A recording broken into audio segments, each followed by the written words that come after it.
In this video, I will give you a relatively brief overview, a summary of what we mean when we say generalized coordinates, generalized velocities, generalized momenta, and generalized forces.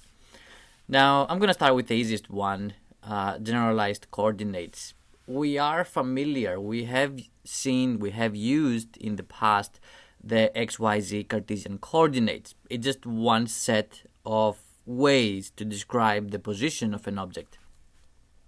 With these three numbers, I can define any position in the 3D space.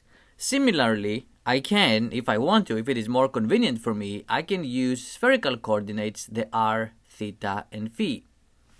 And similarly, if I want to use cylindrical coordinates, I can use r, theta, and z.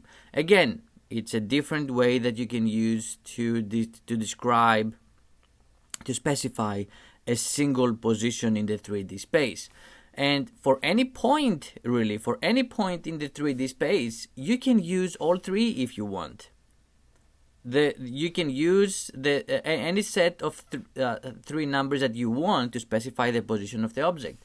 Now, these are the things that we have already seen: the spherical, cylindrical, Cartesian.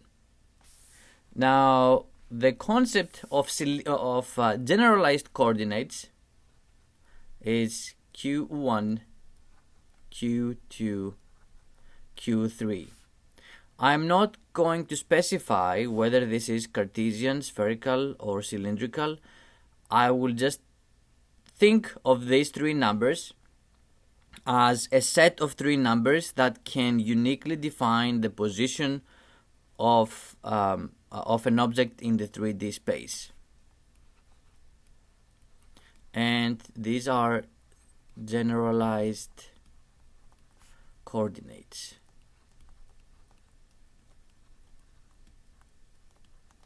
Okay, they are coordinates, but we don't specify at this point what exactly they are. Okay, so this Q1 can be a distance, can be an angle.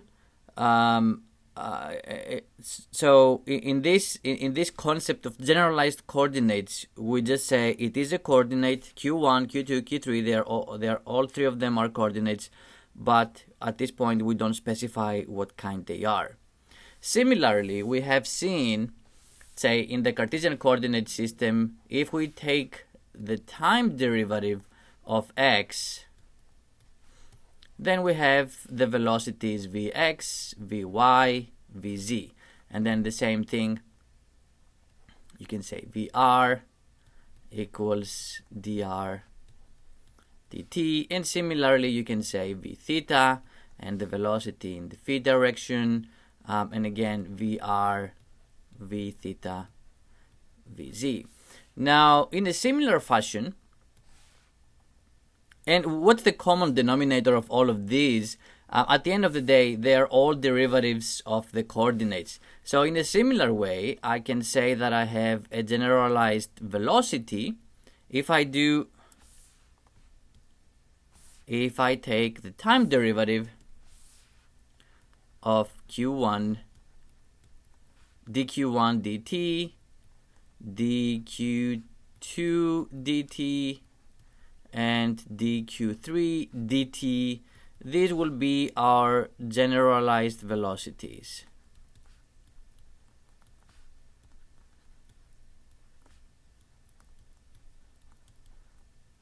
Okay, same idea as the one we're used to with velocities. Now, some more complicated concepts we have seen, the concept of momentum. Okay, px, py, pz. In a similar way, now this momentum, this linear momentum, is about the momentum of the center of mass of a point particle. And we have also seen that we can define the angular momentum.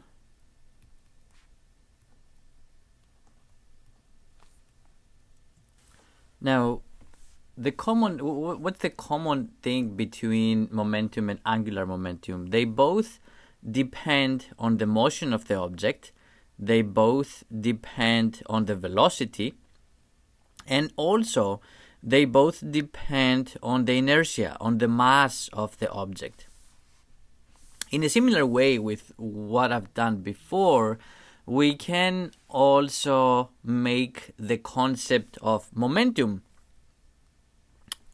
more general. So that will be the symbol that we use for generalized momenta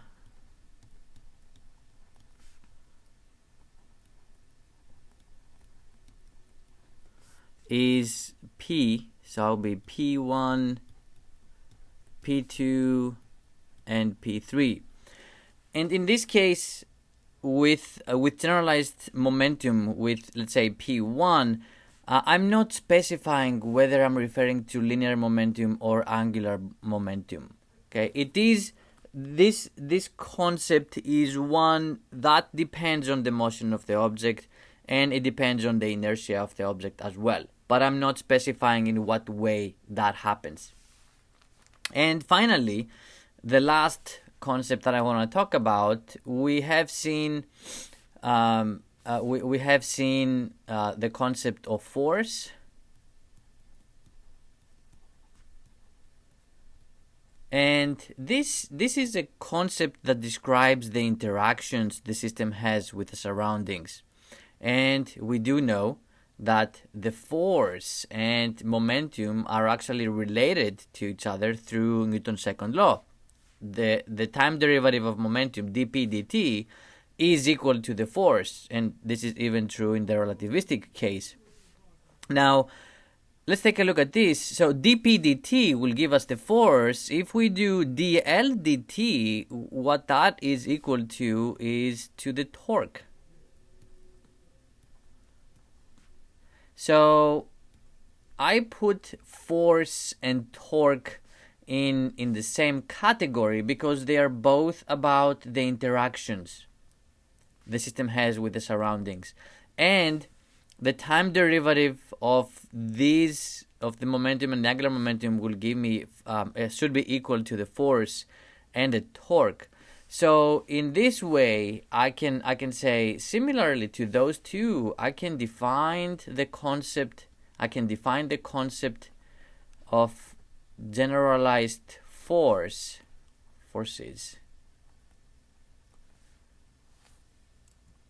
And I don't recall seeing what symbol we typically use for generalized forces. But one thing that I do want to end this video with, in the same way as I mentioned, F, the force is equal to dp over dt, Newton's second law, the torque is equal to dl dt from the angular momentum principle we do in introductory physics. The generalized force, you can think of this as delta or d, whatever you want, delta t of the generalized momentum